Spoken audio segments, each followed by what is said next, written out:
एक ऐसा सन्यासी जो अपने वैराग्य, ज्ञान, विवेक, ध्यान, साधना की सुगंध से प्राणी मात्र को आत्मानंद की अनुभूति करा रहा है। एक ऐसा प्रवचनकार जिसके प्रवचन श्रवण के लिए हर जाति, संप्रदाय, समाज, क्षेत्र के लोग आतुर रहते हैं। एक ऐसा आत्मार्थी संत जो श्रमण संस्कृति की लौ को भौतिकता की चकाचौंध में भी निरंतर प्रज्वलित रखने हेतु संकल्पित है। एक ऐसा आध्यात्म योगी जो अपनी ध्यान साधना के द्वारा पूरे विश्व को सुख, शांति, समृद्धि का मार्ग दिखा रहा है। एक ऐसा महासाधक जो भारतीय ऋषि परंपरा को पुष्ट रखते हुए साधनारत है। एक ऐसा समाज सुधारक जो अपनी परंपराओं के निर्वहन के साथ सामाजिक विसंगतियों, कुरीतियों, आडंबरों पर वैज्ञानिक तरीके से प्रहार कर रहा है। ऐसे महान व्यक्तित्व का नाम है आचार्य सम्राट पूज्य श्री शिव मुनि जी महाराज साहेब। जैसे बारिश की रिमझिम बरसने लगी, ऐसे गुरु क्या है स्वरूप, कैसे बोध प्राप्त करना है। कई लोग तो आते दूर दूर से, कल मैं बैठा था, आए थे कि आचार्य जी हमने आपका प्रवचन सुना आत्मा के बारे में, हमें आज तक किसी ने नहीं बताया, हमें ध्यान करना है, कैसे ध्यान करना है, हम अभी आना चाहते हैं। वो लोग दूर दूर से, कोई अमेरिका से आ रहा है, कोई कहीं से आ रहा है, एक प्रवचन सुनने के मात्र से आ रहा है। एक बहन ऑस्ट्रेलिया से आई, हम पंजाब में थे, वो शिविर करने लगी, उनको अलग से कमरा चाहिए, क्योंकि अमेरिकन लोग, ऑस्ट्रेलिया के लोग, अलग से कमरा चाहिए, अलग से बाथरूम चाहिए।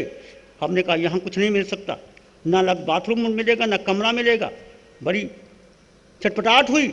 जब शिविर किया, वो कहा जितने लोग हैं मेरे कमरे में ठहरा दो, अब कोई ज़रूरत नहीं मुझे अलग से बाथरूम की, कोई ज़रूरत नहीं कमरे की। 4 दिन की शिविर करने में जीवन बदल जाता है।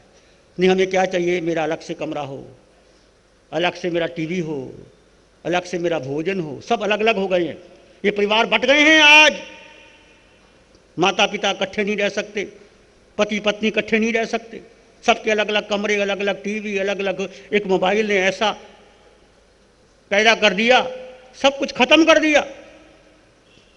बाप बेटे मिल नहीं सकते, पिता पुत्र नहीं मिल सकते, और पति पत्नी का संयोग, ये मोबाइल अच्छी चीज भी है पर बहुत खतरनाक है, जो सबको दूर कर रही है, धर्म से दूर कर रही है, रिश्तों से दूर कर रही है। तो हमारा जीवन कैसे बने, विचार करो, सोचो। जो आज सुविधा को महत्व दिया जाता है, आज पूरा विश्व इस शरीर की सुविधा के लिए खड़ा है। विज्ञान ने बहुत सुविधाएं दी हैं तुमको और हमको। ऐसी सुविधा जो राजा महाराजा को प्राप्त होती थी, आज झोंपड़ी में रहते हुए व्यक्ति को मिलती है। बढ़िया से बड़ी गाना सुन लेते हैं। और वसुदेव ने, महावीर के जीव ने वो गायन सुनने नहीं दिया, क्योंकि वो सम्राट था कि अधिकार मुझे है सुनने का, तुमको सुनने का अधिकार नहीं है। तुमने सुन कैसे लिया मेरी आज्ञा के बिना, मेरी आज्ञा सर्वोपरि। ऐसा अहंकार किया था उस महावीर के पहले भाग में, जब वो वसुदेव थे, तो वही फल देना पड़ा। कभी अहंकार मत करना कि आज मेरे पास धन है, संपत्ति है, मैं मालिक हूं, मेरे पास क्या पता तुम्हारा पुण्य है कब क्षीण हो जाए, पुण्य है कहां से कहां पहुंच जाओ। रत्ती भर भी अहंकार मत करना। तो आज देखिए पूरे विश्व में क्या चल रहा है। आज तुम घूमने जाते हो, किसके लिए घूमने जाते हो? लोग जाते हैं, छुट्टियां आ रही हैं, हमारा सब 5 दिन की छुट्टियां, कहाँ जाना है, पहले प्लानिंग बन जाती है, 6 महीने पहले, साल पहले ही सीट बुक हो जाती है, स्थान बुक हो जाते हैं, अपने मित्रों को बुला लिया जाता है। हम कहते हैं 5 दिन की छुट्टी आके 5 दिन का ध्यान शिविर कर लो, तुम्हारा जीवन ही बदल जाए। बहुत लोगों को रुचि हो गई है, मेरा प्रवचन सुन के कुछ होने वाला नहीं है, ये प्रवचन सुन लिया, मंगल पाठ सुन लिया, अच्छा है, मैं गलत नहीं कहता, परंतु तुम्हारा आने का तुम्हारा जीवन ना बदले, तुम्हारे जीवन का रूपांतरण ना हो, तुमको महावीर की दृष्टि ना मिले, तुमको महावीर की शुद्ध समायक ना मिले, तो गुरु के पास आए खाली निकल गए, क्या फायदा। गंगा के पास आए पानी पिया ही नहीं, ऐसे निकल गए। तो जीवन की दृष्टि बदलो, अपने आप को समझो कि मैं कौन हूं, मैं किस लिए घूम रहा हूं, किस लिए घर बना रहा हूं, क्या संयोग प्रिय है मुझे, क्या संयोग मेरा साथ जाएंगे, इसको समझो और जानो। तो आइए हम चर्चा करते हैं मृगपुत्र की। राजकुमार था, राजा का बेटा था, उसकी माँ मृगावती थी। माँ के नाम पर मृगपुत्र, पहले नाम हुआ करते थे, माँ पर पिता पर मृगपुत्र। बचपन बीता, जवानी आई, शादी हो गई, महलों में ऐशो आराम की जिंदगी व्यतीत कर रहा है, कोई दुख देखा ही नहीं जीवन के अंदर। और महल कैसे, शास्त्र में वर्णन आता है कि रतन जड़ित मणि मंडित उनके फर्श थे। आप तुम अंदाजा लगा सकते हो उस व्यक्ति के पास, उस राजकुमार के पास कितनी समृद्धि होगी, कितना धन होगा, जिसके फर्शों पर मणियां और हीरे जड़े हैं और रानियां हैं अप्सराओं जैसी, और मोद प्रमोद के साधन है, कोई दुख नहीं जीवन के अंदर। गवाक्ष के अंदर बैठा हुआ, राज चौराहे पर लोग आ रहे हैं, जा रहे हैं, नृत्य हो रहा है, पर उसका ध्यान किसी की तरफ नहीं गया। एक मुनि तपस्वी को देखा, अपलक देखता ही रहा, ये मुनि ये राज चौराहे पर आ रहा है, अकेला तेजस्वी। उसकी दृष्टि कहां गई, उस मुनि पर गई। चिंतन चला, ये मुनि कौन, चिंतन चला। तुमने कभी सोचा किसी मुनि को देख करके कि मैं भी दीक्षित हो जाऊं? कभी सोचा, चिंतन किया? जीवन बदलता है, और जीवन बदलेगा तुम्हारा, तुम्हारी रुचि जाग गई तो। हमारा बोलने का इतना ही अर्थ है, चाहे मैं कठोर बोलूं, चाहे मैं कैसा भी बोलूं, तुम्हारे भीतर रुचि जग जाए, तुम्हारे प्यास पैदा हो जाए कि क्या है महावीर की साधना, क्या है महावीर की दृष्टि, क्या है महावीर का ज्ञान, क्या है महावीर का तप, क्या है महावीर की करुणा, क्या है महावीर की मैत्री। तुम्हारे भीतर आत्मसात होने लगे कि संत के पास जाओ, पूछो उनसे कि महाराज ध्यान करते हो, महावीर का स्वाध्याय करते हो, पूछो। श्रावक बदल सकता है साधुओं को, यदि श्रावक में दम हो कि गंगा गए गंगादास, जमुना गए जमुनादास, कोई बात नहीं है। फिर तुम डरते क्यों? तुम श्रावक हो। श्रावक का श्रद्धा विवेक से आचरण करने वाला श्रावक घबराता नहीं किसी से। अनंत श्रावक गौतम सामने आ गए। अनंत ने कहा मुझे ज्ञान है। गौतम कहते नहीं, मैं आपसे पूछता हूं भंते, तुम आलोचना करो। श्रावक गौतम कहते तुम आलोचना करो, इतना नहीं हो सकता। आनंद भंते एक प्रश्न पूछता हूं, आलोचना सत्य की होती है कि असत्य की होती है? ऐसे श्रावक थे। अनंत श्रावक ने पूछा गंधर्व गौतम से। गौतम हिल गया, मैं सत्य है या असत्य है? भंते आलोचना सत्य की होती है कि असत्य की होती है? गौतम के भीतर प्रश्न उठा, वापस प्रभु के चरणों में आया। प्रभु क्या उनका ज्ञान सत्य है? भगवान ने कहा गौतम, अनंत श्रावक ठीक है, तुम जाओ आलोचना करके आओ, वो सत्य है। ऐसे थे श्रावक जो गंधर्व गौतम जैसे मुनियों को भी कह सकते थे सत्य का बल होता है, धर्म का बल होता है, आत्मा का बल होता है। आत्मा का बल दिलाओ। महावीर के 10 श्रावक थे, उच्च से उच्च, खेती बाड़ी करते थे, 40,000 गायें, 60,000 गायें, संपत्ति कितनी? 12 करोड़ की, कम से कम 18 करोड़, 60,000 गायें। तुम्हारे पास कितनी गायें? कितनी गाय की रक्षा करते हो? इतनी गाय, इतनी खेती करने के बाद महावीर के पास आते हैं, श्रावक व्रत लेते हैं, और श्रावक व्रत लेने के बाद धर्म जागरणा होती है। तुम धर्म करोगे, धर्म ही तुम्हें रक्षा देगा जीवन के अंदर। तुम धर्म करो। कुछ लोग कहते हैं अभी क्या धर्म करना, जवानी की उम्र है, खाओ पियो ऐश करो, बाद में धर्म करेंगे। बाद में धर्म नहीं होता। भगवान कहते धर्म करना। भगवान महावीर ने धर्म को युवा शक्ति से जोड़ा। धर्म युवा ही कर सकता है, बूढ़ा व्यक्ति धर्म नहीं कर सकता। युवा में ऊर्जा है, शक्ति है। तो तुम धर्म करो। जब तक बुढ़ापा नहीं आता, जब तक इंद्रियां शिथिल नहीं होती, जब तक तुम युवा हो, धर्म का आचरण कर लेना चाहिए। ये महावीर की दृष्टि कहती है। उस दृष्टि को स्मरण करते हुए धर्म का, और धर्म का आचरण करोगे तो स्वयं तुम्हारे भीतर एक प्रेरणा जगेगी कि बहुत वर्ष हो गए घर में रहते रहते, 60-70 वर्ष हो गए, क्या घर में रहना, जागो, उपासना की तरफ चलो। तुम आओगे और कोई गुरु मिलेगा और अंतिम तुम्हें सलेखना आएगी और तुम 1-2 भाव में सिद्ध बुद्ध हो सकते हो। ऐसे 10 श्रावकों ने किया। महावीर के पास आए, भगवान महावीर ने धर्म देशना दी, श्रावक व्रत लिया।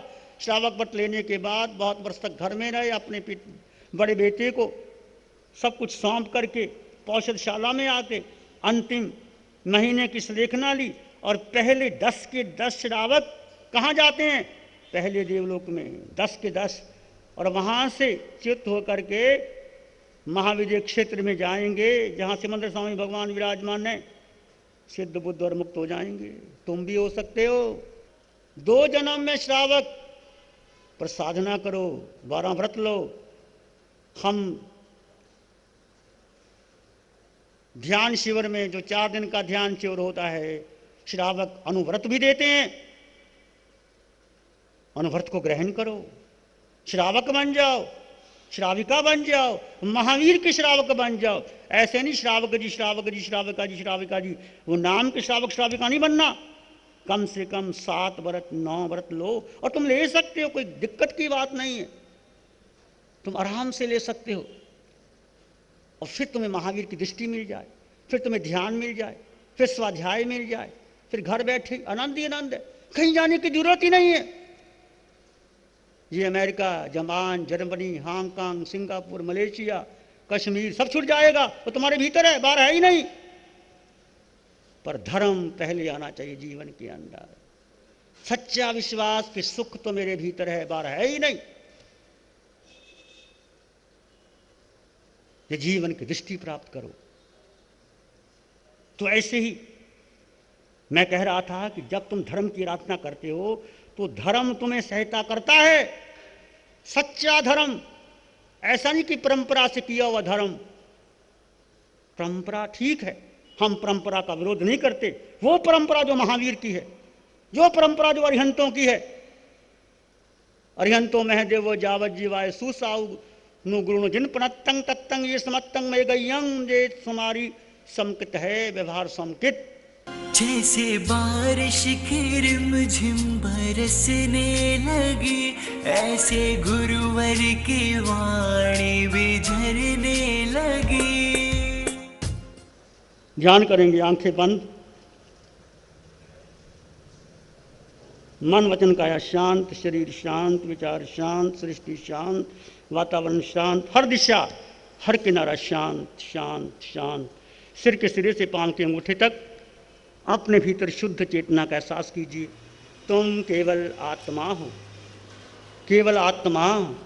आत्मा एक आत्म शब्द सबसे प्यारा है, सबसे ऊंचा है, सबसे गहरा है। एक आत्मा को साध लो, सब सज जाएगा। यदि आत्मा को नहीं साधा तो कुछ नहीं मिलेगा। पुण्य मिल जाएगा, फिर वापस लौटोगे।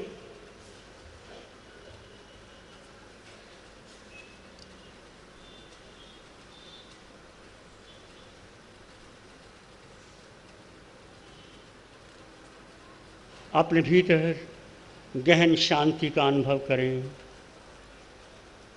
तुम्हारे भीतर समृद्धि है, सुख है, असीम शांति है।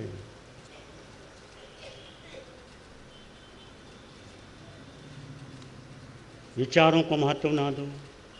विचार आएंगे चले जाएंगे, तुम विचार नहीं।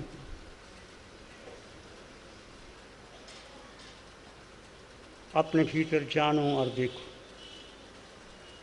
मैं कौन हूँ, मेरा स्वरूप क्या है, मेरे जीवन का लक्ष्य क्या है, लक्ष्य की प्राप्ति के लिए मैंने अभी तक क्या किया है। एक शाराणी है धाराम की और शरण नहीं कोई, एक शरण है धाराम की और शरण नहीं कोई, सत्य वचन के तेज से जन जन मंगल होए, सबका मंगल होए, तेरा मंगल होए, जन जन मंगल होए। सबका भला हो, सबका मंगल हो, सबका शुभ हो। इसी में एक लंबा गहरा श्वास लें। अरिहंत परमात्मा के चरणों में अनंत कृतज्ञता ज्ञापित करें। एक और लंबा गहरा श्वास। अरिहंत परमात्मा के चरणों में नमन और वंदन। दोनों हाथों को आंखों पे ले जाएं, हल्का सा स्पर्श, धीरे से आंखें खोल सकते हैं। नमो अरिहंतानम। श्री चत्तारी मंगलम, अरहंता मंगलम, सिद्धा मंगलम, साहू मंगलम, केवली पानातो धम्मो मंगलम। चत्तारी लोग उत्तम, अरहंता लोग उत्तम, सिद्धा लोग उत्तम, साहू लोग उत्तम, केवली पानातो धम्मो लोग उत्तम।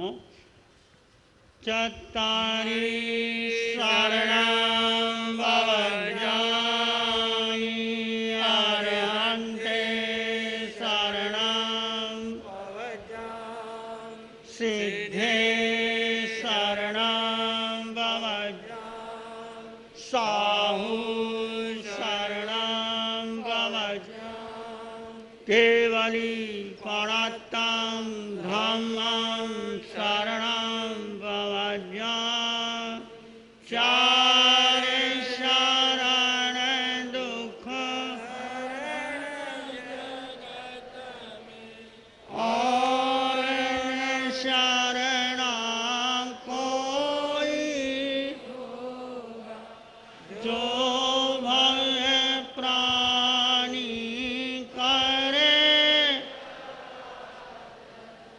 उसका अजर अमर पद होगा, उसका सदा ही मंगल हो।